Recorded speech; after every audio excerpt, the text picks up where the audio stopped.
आज जेवायला काय आहे तर बनवूया आज आंबाडीची भाजी, अगदी आपली आजी बनवायची तशी।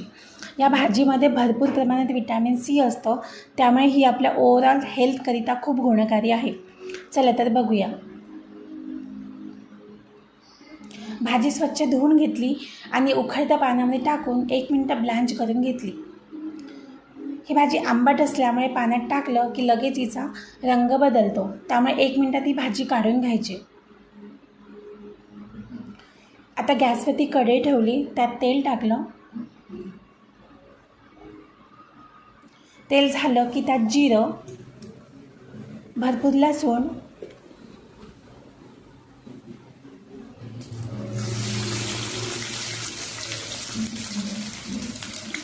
लाल सुक्या मिरच्या,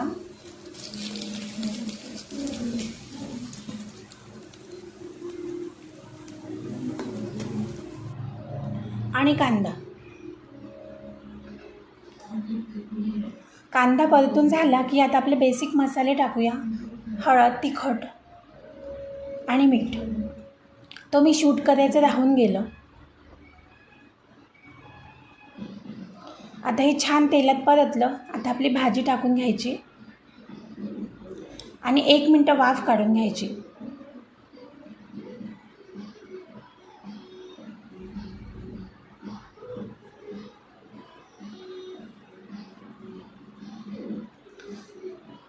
आता ट्विस्ट असा की बरीचकडे या भाजीमध्ये ज्वारीच्या कण्या किंवा तांदळाच्या कण्या टाकतात, पण मी यामध्ये चण्याची डाळ आणि तांदूळ हे शिजवून घेतले आणि हे मी यात ॲड करते आहे।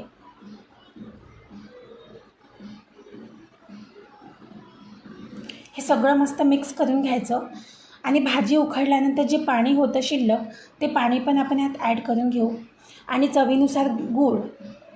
ही भाजी आंबट असल्यामुळे आपण आपल्या अकॉर्डिंग चॉईसनुसार गूळ ॲड करू शकतो।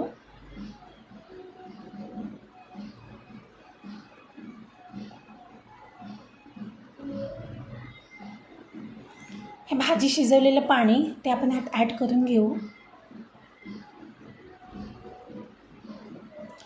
आणि झाकून एक 10 मिनिटं शिजवून घ्यायची। आपली भाजी मस्त रेडी झाली। ही भाजी भाकरी बरोबर किंवा गरम गरम चपाती बरोबर खूप टेस्टी वाटते, तर नक्की ट्राय करा।